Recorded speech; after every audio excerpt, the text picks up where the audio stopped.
Who we got? Who we got calling in? This whole time we've been trying to figure out why our forefathers or why our brethren, the so-called Haitians, been going through what they've been going through. And it's because the Bible prophesied they would be base because of their disobedience. All praise to the Most High. Who we got here? All praise to the Most High. Deacon. Shalom, shalom, shalom. We can't hear you, sir. Hey, cut him up. Cut up, Deacon. Unmute your Shalom, mic. Most High in Christ bless. Can you hear me? Yes, sir. Shalom, Most High in Christ bless, Deacon. Shalom, Most High in Christ bless, man. You giving him hell. I see you giving Amalek hell. Yes, sir. How you doing, sir? Most High, man. Great show, captains, officers. Y'all doing it well out there. All praises to the Most High. Keep bringing out this truth. Let's keep our foot on Esau's neck. All praise. Hey, Deke, so we got a couple weeks. We thank you for coming on Escaping Plantation 2.0. It's the first time you've been on since we've been here in Raleigh, but we had a few questions. So we understand that what's going on in Haiti right now. We want to talk a little bit about that. We want to talk a little bit about what is the U.S. government and Amalek, what they actually have to do with it, and why do they hate the Levites so much. So maybe you can start a little bit about giving us a brief overview of what's going on in Haiti right now. Oh, absolutely. Well, first and foremost, we all know that the so-called Haitians or the tribe of Levi, we broke God's covenant, we broke his laws. Therefore, as you just brought out, according to the scriptures in the book of Malachi, God said he would make us base amongst the rest of the tribes. Also, as it pertains to Genesis, the 49th chapter. So prophecies had to be fulfilled.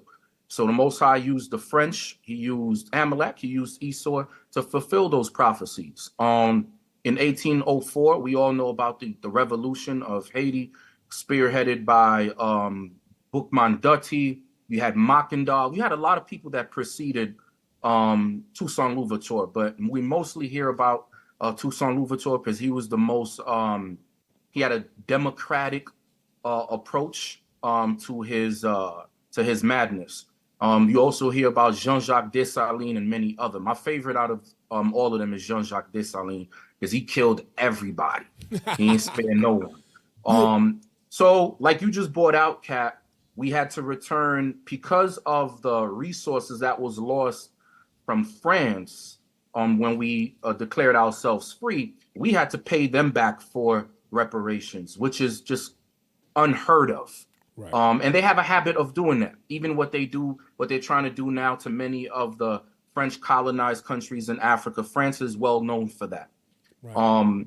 So that, caused the continent, the country, the people of the country to go into more debt. They cut off exporting and importing of goods into Haiti after they freed themselves from the French. There was a letter from Jean-Jacques Dessalines that he wrote to Thomas Jefferson. He was trying to get some of our Judite brothers and sisters here to come to Haiti. This was before the emancipation took place in America. So that's another thing that they don't teach us. That's part of cutting off the bands, that brotherhood. They want to separate Levi from Judah, American blacks from Haitian blacks. So couple of centuries passed, or I would say about a century passed, or a little less. You had the American invasion around 1914, 1915, spearheaded by the main cracker, Harry Truman. So a lot of people don't know that there was a U.S. occupation of Haiti in 1915. Why? Because their puppet sitting president was assassinated by the Haitian people because he was not elected. Wow. So they was in fear of their assets being destroyed and their U.S. interests in Haiti being destroyed and corrupted. So they used that opportunity to invade Haiti. And unbeknownst to our brothers and sisters here, they ran up in the bank, in the Haitian bank that they had. They took $500,000 of gold and brought that back to America. And they invested that money into what's called Citigroup, which many of you guys heard of. Okay, so that's another, that bankrupts the country even more. Right. So, and there was a revolutionist by the name of Charlemagne Peralta. He stood up and fought against the U.S. invasion, the U.S. occupation in 1915. And what happened to him? They killed him. They crucified him, just like our Lord and Savior Christ. They actually put him on two sticks.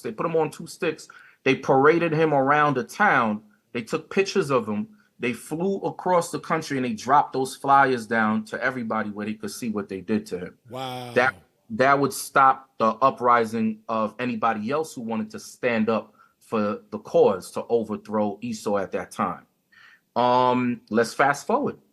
So after that, let's bring it up to Jean-Bertrand Aristide. We know about that. We know about the U.S. invasion of Haiti to overthrow him and get him out of office. So once you stop dancing to the tune of this devil, what he does is, even though he sets you up, he'll get you out and he'll put in another puppet.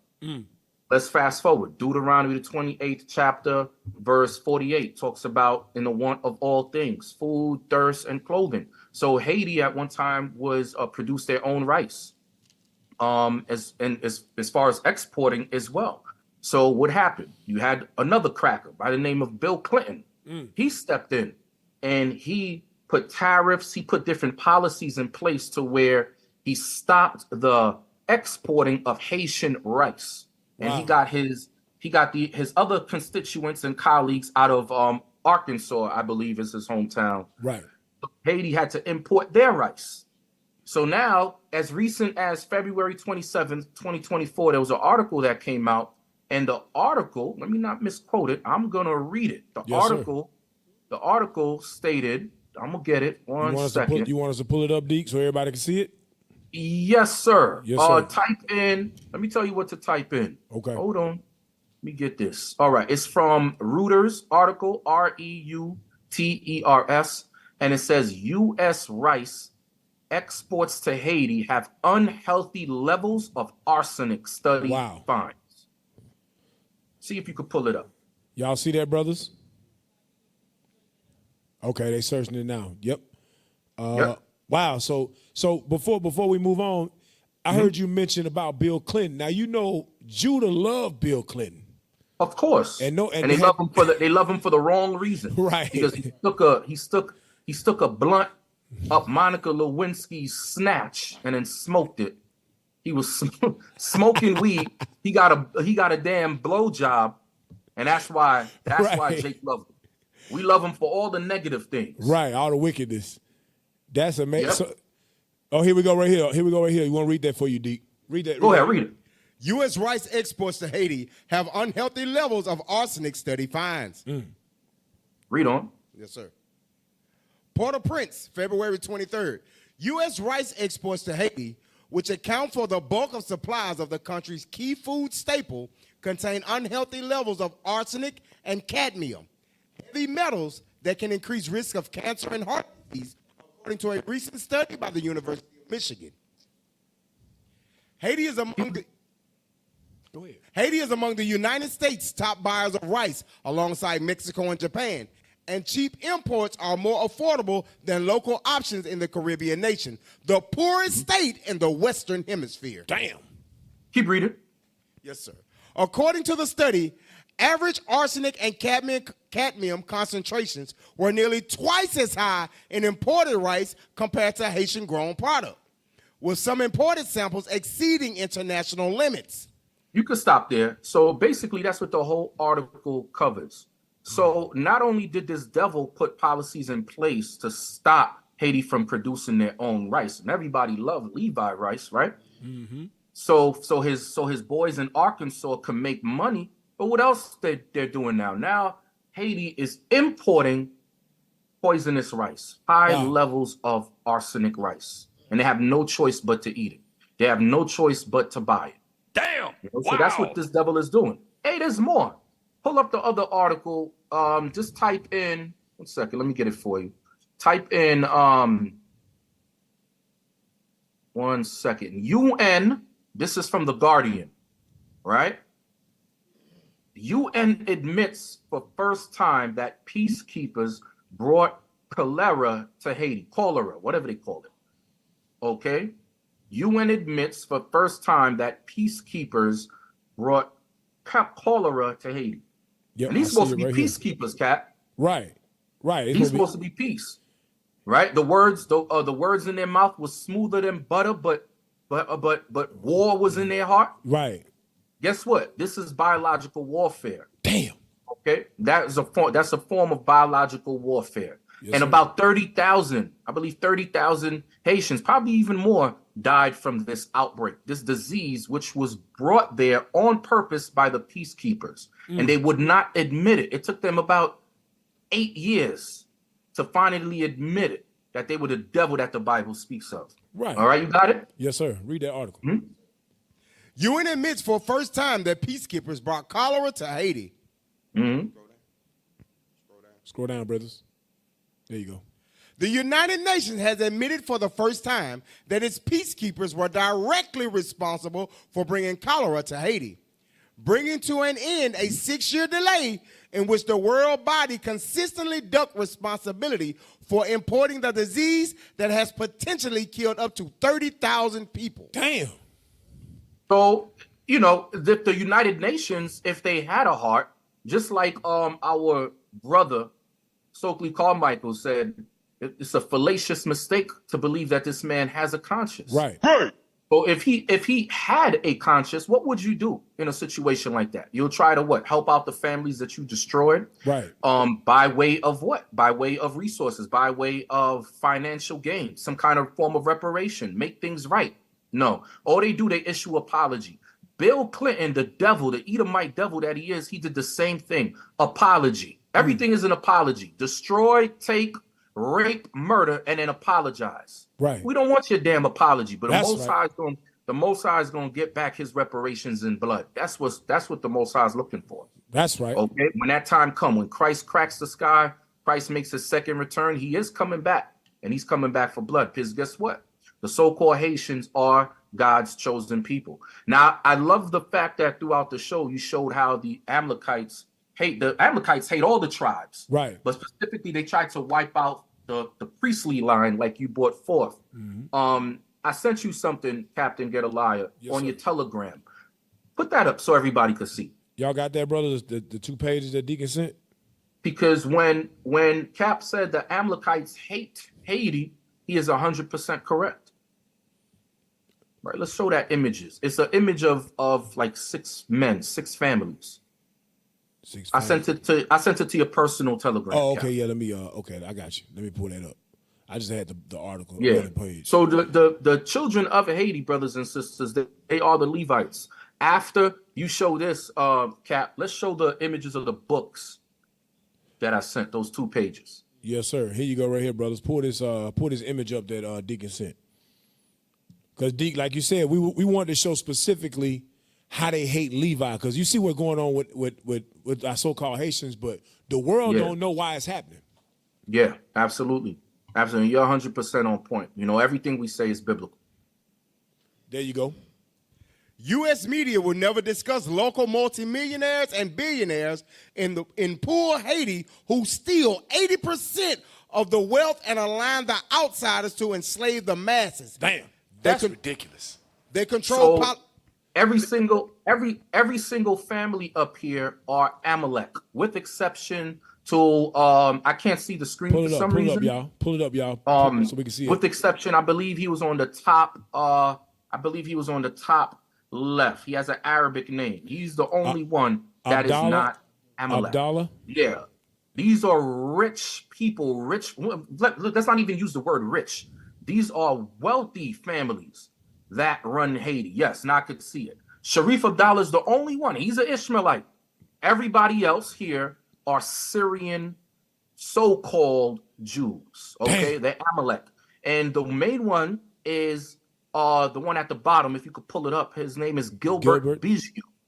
Okay, he's the richest one out of the crew. He's the billionaire. Okay, he owns many businesses throughout the Caribbean. Okay, he owns many businesses in Haiti. He funded a lot of these men. They funded a lot of coup d'etats. Okay, because they want the president that's going to support their interests, that's going to support their assets sitting in office. The minute you have a president in office who decides to wake up and not support them, guess what? You get casted out. You get killed. You get murdered. You get overthrown. All right. They finance coup d'etats. Okay. So in the early 1990s, the U.S. government actually sanctioned Gilbert Biggio, the Amalekite, his wife, son, and others for their support of a military coup around that time that ousted Haiti's first democratically so-called elected president. So even now, Canada is in search for him, but it's all BS. Why? Because it's all Esau. There's money being passed behind the tables. There's negotiations being made behind the scenes. If they wanted to find him and arrest him, they would, but they won't. Why? Because he has money out his ass and he's putting money in people's pockets. Mm-hmm. Okay, so these are the men that run Haiti. These families that we just showed. These are the men that run Haiti. Haiti is not run by black so people. Amalek like run Haiti. Amalek run Haiti. Yes, those are the Syrian so-called Jewish families, and the reason people call them Haitian is only because of citizenship. Right. They were there for a long time. They are not the true inhabitants of the land. They are imposters. Okay, that's who they are. Okay, and the true inhabitant of the lands are the Israelites. Let's pull up that book real quick. Yes, sir. Okay, this is a book called Black Haiti, okay, by Blair Niles. Let's see what this devil found out when she was over there doing her missionary work. Let me get it with you so I can see. All right, so this chapter is called Sir Spencer and the Congo Beans, okay? For those of you who are privy to Haitian food, you have something called pois Congo. The literal translation in Creole is beans from Congo, but in America they call it pigeon peas. Okay, so unbeknownst to a lot of people, some of the slaves, when they were being brought forth here on slave ships, those who could, they would try to carry things, mainly like beans and so forth. They would stick it in their hair. The men would try to stick it in their hair, or even some hide it in their beard so they could remind them. They used it for like memorabilia to remind them of the parts of Africa that they came from. Of course, some of them couldn't get away with it because when we got off the cargo slave ships, they shaved off our beards. But you have many tribes. I think it's the Gullah Geechee. They were known for that. And also the Haitians as well, okay? There's other books on that, but that's besides the point. The point of this book right here is, we're going to start right here. Look what it says. It says the slaves imported from Africa had come from the Gold Coast, the Ivory Coast, the coast of Angola, and the Slave Coast, all the way from the Gulf of Guinea to the Cape of Good Hope. They represented most of the tribes of that dark and mysterious continent. Some were said to be the descendants of Jews mixed with Negroes. They're not mixed with Negroes. Right. Those are the Jews. That's right. Okay? These were tall, well-built men whose features had a Caucasian cast and whose language was clearly Semitic in character.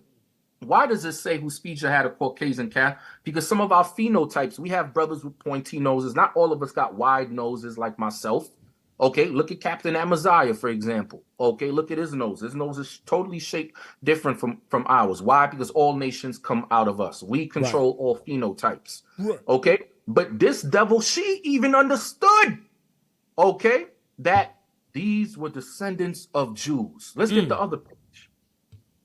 Okay, let's get the other page. Other page, brothers. Okay, right. This is page 89. You could go down a bit. Let's just get to the point.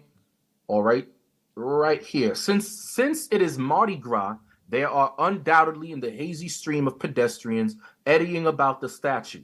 All right, so in Haiti, you had voodoo festivals and you had a period where they would celebrate Mardi Gras, all wickedness. The same way they celebrate, the Levites in New Orleans celebrate Mardi Gras.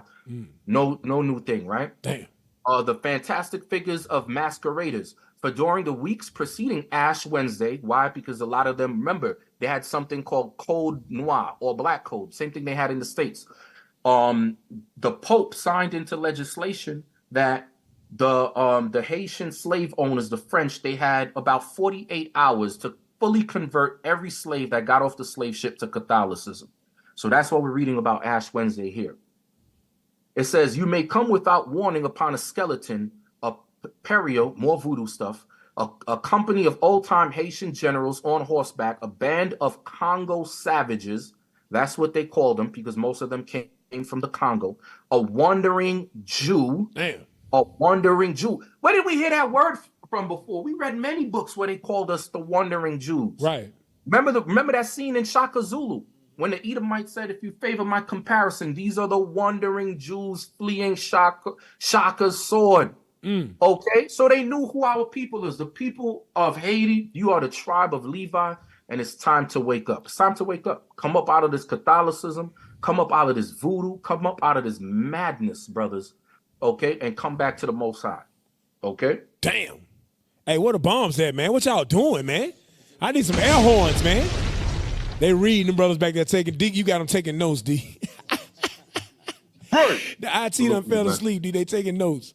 It's all right. All praises to the Most High, man. Hey, D, so one last question before you leave.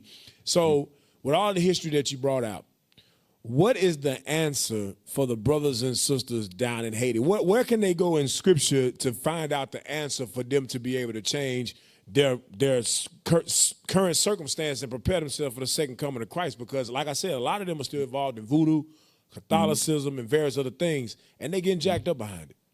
Yes. So as far as the voodoo is concerned, you have Romans chapter 12, verse 2. Don't be conformed to this world. You have Hosea 5:15 all throughout the Bible. But if you specifically want to read about the Levitical priests who are from the tribe of Levi, I would definitely start with Malachi to see what the Most High said. We corrupted the covenant of Levi. We broke his laws. So not only would he spread dung on your face, but he allowed us to be destroyed before our enemies. And he's going to continue to allow it the longer you stay in religion, the longer you stay in voodoo, the longer you stay in wickedness. He's going to allow these things to happen. We have to unite as the Israelites and come back to the Most High. And we have classes in Haitian Creole on IUIC IET or IUIC Haiti on YouTube. And we also have a school. For those of you who are listening, we have a school, a location, a physical building you can actually go to that's in Haiti, that's in Port-au-Prince, that you can come and congregate with like-minded brothers and sisters. Right. All praise to the Most High. Hey, man, give it up for Deacon Isaac, man. All praise to the Lord. Hey, Deacon, man, you always welcome on Escaping the Plantation 2.0, sir. We really appreciate you coming out. Yes, sir. All praises to the Most High, Cap. Keep doing what you're doing, man. Y'all brothers hold it down. All praises to the Most High. Yes, sir. Most High Christ bless you, sir. Most High Christ. Shalom. Dick, thank you. All praise. Hey, man, look, I told you. Hey, look. Hey, so I'm telling you, you just got to sometimes you got to sit back and just learn some stuff now. And the good thing is, it's so much history that being born in Babylon, you don't know about. It's so much history that you don't know about. Deacon Isaac just, off the top of his head, by the way, just ran through an entire litany of historical figures from the tribe of Levi and the thing that they talked about. What is a nation?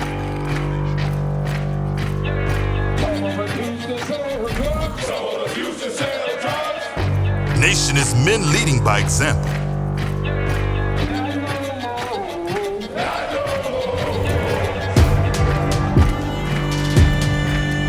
Nation is family.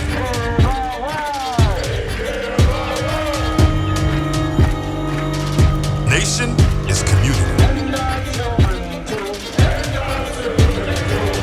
Nation is children with role models.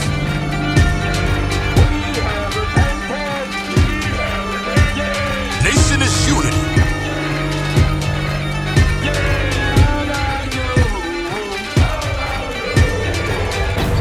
Nation is you. And finally, my brethren, be strong.